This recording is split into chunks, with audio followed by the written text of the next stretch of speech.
Na segunda parte do nosso conteúdo, né, nós vamos falar aí sobre fósseis, nós vamos falar sobre os órgãos homólogos, análogos. Vamos lá.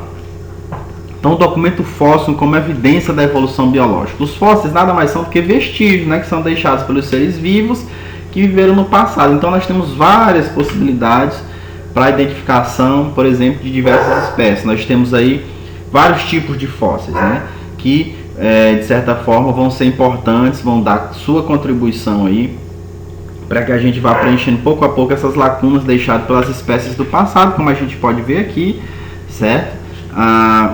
Por exemplo, aqui nessa figura A, nós temos aqui a mandíbula, né, de um determinado ser vivo. Nós temos aqui na letra B a marca de uma folha, na letra C de uma estrela do mar, aqui na letra D um inseto mergulhado em âmbar, certo?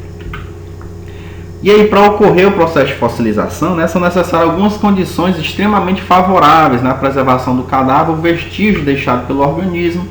Esse tipo de processo ele ocorre devido ao fato de que os sedimentos depositados, né, eles vão se compactando e originando o que nós vamos chamar de rochas sedimentares, como a gente pode ver aqui. Há o processo de erosão, né, os sedimentos trazidos pelos rios, aí depositando novos sedimentos, e aí, como vocês podem ver aqui, houve o processo de fossilização, certo? Temos o molde, né, que é um tipo de fóssil que se forma quando os restos soterrados do organismo, depois de deixar a sua forma gravada na rocha, desaparece completamente. E aí nós temos o contramolde, que é justamente uma possibilidade de reconstituição daquele ser vivo a partir do molde. Em certos casos, né, as substâncias orgânicas do cadáver elas são sepultadas na rocha sedimentar e são gradualmente substituídas por minerais, né, trazidos pela água. Processo que nós vamos chamar de permineralização ou petrificação. Um exemplo disso é a floresta fóssil lá em Teresina, certo? Que apresentam troncos petrificados.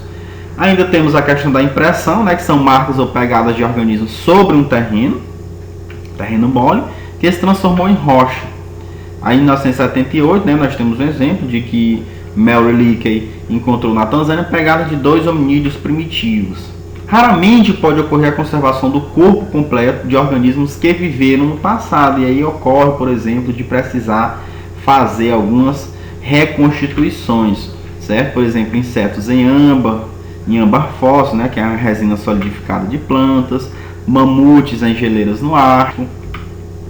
Temos aí a questão das datações, né? A datação relativa, ela foi desenvolvida no século XIX, né, com base em ideias do geólogo inglês William Smith.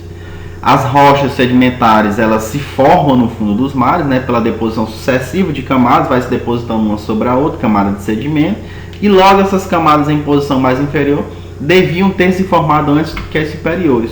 Os fósseis, eles constituem marcas registradas, né, das rochas em que ocorrem, né, são os chamados fósseis guias.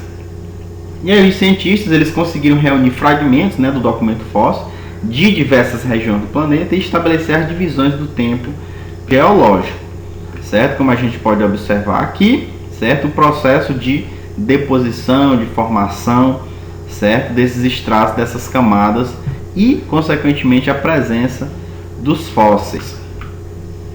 Volta em 1950, né, desenvolveu-se métodos mais precisos de datação das camadas da Terra, onde passaram a ser utilizados os elementos radioativos, né, e aí permitiu-se estabelecer com precisar quanto tempo uma rocha ou um fóssil ele se formou, certo? Esses métodos de datação radiométrica, eles se baseiam no fato de os elementos radioativos eles se desintegrarem, transformando-se em outros, segundo taxas constantes, e a partir daí é possível a gente fazer essas medições.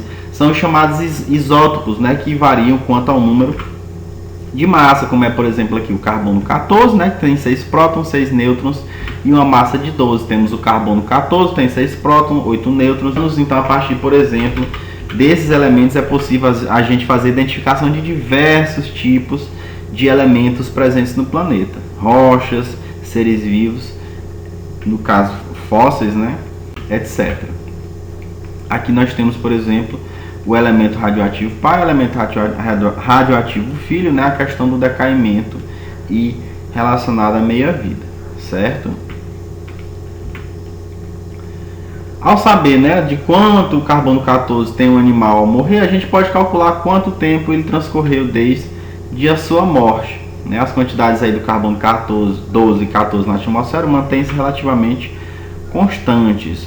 No caso, o nitrogênio 14, né, absorve a radiação cósmica e tem seus prótons transformados em um nêutron, né, originando aí o carbono 14, como nós vimos anteriormente. Os organismos fotossintetizantes, eles não discriminam entre os dois isótopos de carbono, né? Todo ser vivo apresenta em sua molécula orgânica uma proporção desses isótopos que corresponde à existência na atmosfera.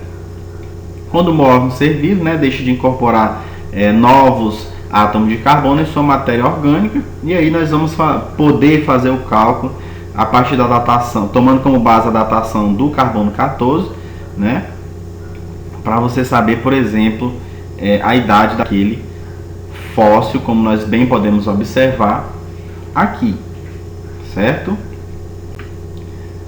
E aí nós temos a questão da anatomia comparada, né, como evidência da evolução biológica. Certas espécies de seres vivos têm estruturas corporais com a organização anatômica semelhante, apesar de desempenharem funções diferentes. Por exemplo, a asa de um morcego e de uma ave, as nadadeiras de um golfinho, os braços de uma pessoa. A semelhança anatômica, né, entre os membros anteriores dos vertebrados são testemunho parentesco evolutivo desses animais, como a gente bem pode observar aqui na semelhança que tem, por exemplo, entre os embriões de tartaruga, galinha, porco e da espécie humana, certo? Temos a questão dos órgãos homólogos, né, que são estruturas corporais ou órgãos que desenvolvem de modo semelhante em diversos embriões de determinadas espécies, como a gente pode observar aqui na espécie humana, no caso o braço e a mão, nadadeira de golfinho, asa de morcego, asa de uma ave, são órgãos homólogos, né? São estruturas corporais que se desenvolvem de modo semelhante, porém nem sempre tem a mesma função. Temos os órgãos análogos, né, que estão relacionados a determinados órgãos que, embora não tenham a mesma origem embrionária, vão desempenhar funções semelhantes, como é, por exemplo, o caso aí das asas de uma ave e as asas de uma borboleta. Não tem a mesma origem embrionária, mas desempenham a mesma função. E aí temos o que nós vamos chamar de divergência evolutiva. O que é isso? Ocorre devido à adaptação de órgãos homólogos a modos de vida diferentes. Né? Esses órgãos eles vão se diferenciar quanto à função, porém tem a mesma origem embrionária. E o contrário, nós temos a convergência evolutiva, que devido ao processo de adaptação, os organismos, né, eles desenvolvem estruturas e formas corporais semelhantes, como é o caso aqui do golfinho, como é o caso do pinguim, como é o caso do peixe, caso do peixe-espada. Muitos organismos, né, eles apresentam órgãos vestigiais. O que é que são esses órgãos vestigiais? São estruturas atrofiadas e sem uma função evidente. Não quer dizer que ele não tenha função.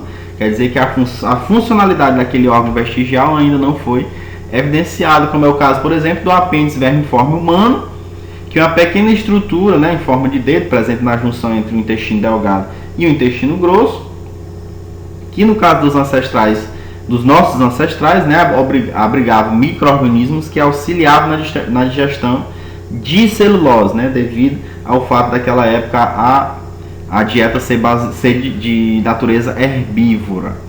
É o caso também da pequena cauda das aves, né, no caso aí do corachim, que é formado por vários ossos e é considerado um resquício de uma longa cauda presente nos répteis ancestrais, das quais as aves se originaram. Aqui mostrando justamente o apêndice vermiforme, ó, como vocês podem observar aqui na figurinha, certo? Mostrando aqui do lado direito o apêndice vermiforme. Justamente não se tem ainda não se tem entendimento ainda de fato do que seja, de qual seja a funcionalidade dessa estrutura. As modernas técnicas, né, de análise bioquímica têm revelado grande semelhança entre a estrutura molecular de diversos organismos. Por exemplo, todo ser vivo é constituído por proteínas formadas por 20 tipos de aminoácidos. Será que essa semelhança é apenas coincidência?